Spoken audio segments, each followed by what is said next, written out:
స్వాతంత్రపు హక్కు.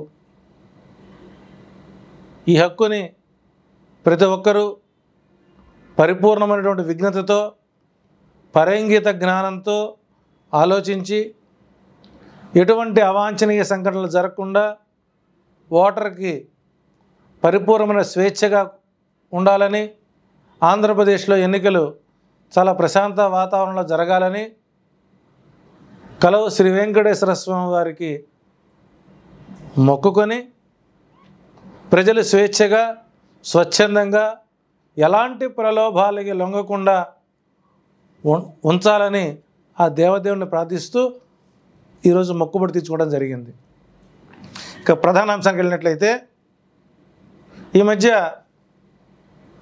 ఒక వీడియో, ఒక ఎన్ఆర్ఐ వీడియో తెలుగుదేశం పార్టీ అంతర్గత సమావేశంలో నుంచి ఒక వీడియో బయటికి రావడం జరిగింది. గతంలో ఆంధ్రప్రదేశ్ కృష్ణా జిల్లా వెల్వడం గ్రామంలో రోజు కూలీ చేసుకునేటువంటి, అంటే ఆయన భాష చూసిన తర్వాత నేనైతే బహుశా ఇక్కడ నుంచి రోజు కూలీ పనులు చేసుకుంటూ లెక్కరెడ్డి బాలరెడ్డి గారి కాళ్ళు పట్టుకొని ఆయనకు పాదపూజ చేసి ఆయన సహకారంతో అమెరికాకు వెళ్ళి అక్కడ రొచ్చుగుంటలు, మురుగు కాలువలు, కార్లు కడుక్కుంటూ స్కావెంజర్ పని చేసుకుని బతుకుతున్నటువంటి కోమటి జయరాం అనేటువంటి వెధవ నా ఆంధ్రప్రదేశ్ ఓటర్లని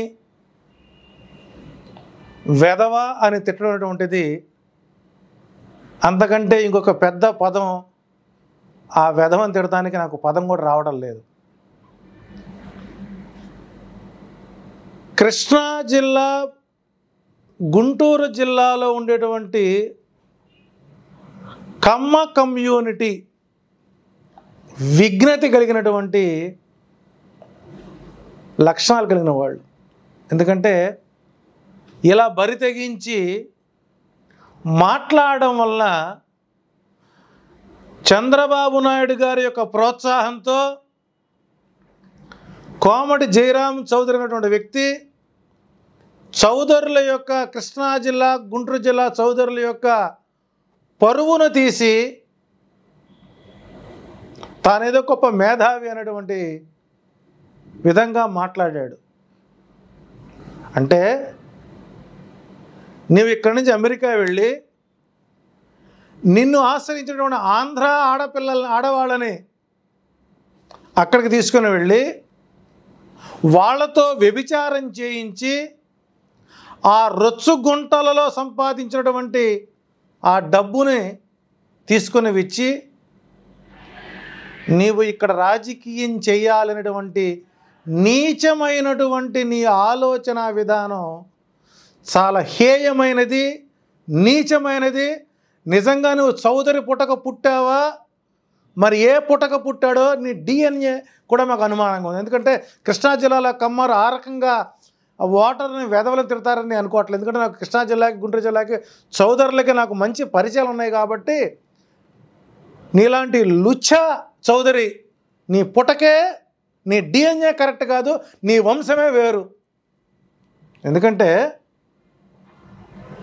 ఓటర్లని ఒక గ్రామీణ ప్రాంతంలో ఉండేటువంటి ఒక కుటుంబ వ్యక్తుల్ని నీవు వెధవలతో పోల్చావంటే నిన్ను పిలిచిన ఎదవ వాడెంత ఎదవ అవ్వాలి, ఆ డబ్బు తీసుకుని పంచేవాడు వాడెంత ఎదవలు అవ్వాలి. అంటే మీరు అమెరికా వెళ్ళి డబ్బు సంపాదించి ఆడవాళ్ళ ధనమాన ప్రాణాలపై సంపాదించినటువంటి ఆ రొచ్చు కంపు డబ్బుని ఇక్కడ ఓటర్లకు పంచాలనేటువంటి జ్ఞానం నీకు వచ్చింది అంటే నువ్వు ఎన్ని రొచ్చుకుంటలు కాపురం చేసావా అని, లేకపోతే నువ్వు ఎన్ని రొచ్చుకుంటల్లో పుట్టావా అన్న భావన కలుగుతుంది. సిగ్గుండద్దా జయరాం చౌదరి? నాకు అనుమానం వస్తుంది ఇప్పుడు 30,000 మంది ఆడవాళ్ళు విదేశాలకు ఎక్స్పోర్ట్ చేశాడు అని పవన్ కళ్యాణ్ అంటుంటే బహుశా పవన్ కళ్యాణ్ నీవు కలిసి ఈ రొచ్చుగుంటల వ్యాపారం చేసి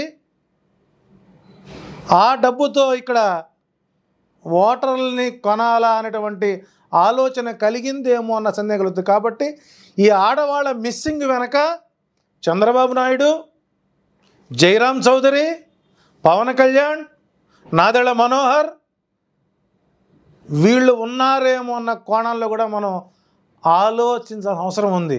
30,000 మంది ఆడవాళ్ళు మిస్సింగ్ అయితే ఏ పోలీస్ స్టేషన్లో ఉన్నా నా భార్య వెళ్ళిపోయిందనో, నా కూతురు వెళ్ళిపోయిందనో ఎక్కడన్నా ఒక ఎఫ్ఐఆర్ జరిగిందా? మీడియాలో రానటువంటి అంశాలు మీకు ఎవరు చెప్పారు?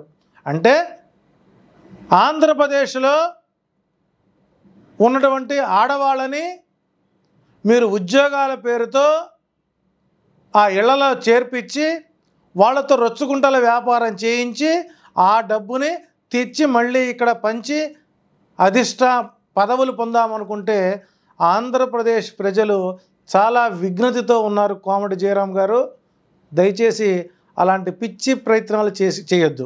ఇక్కడ సందేహం కలుగుతోంది.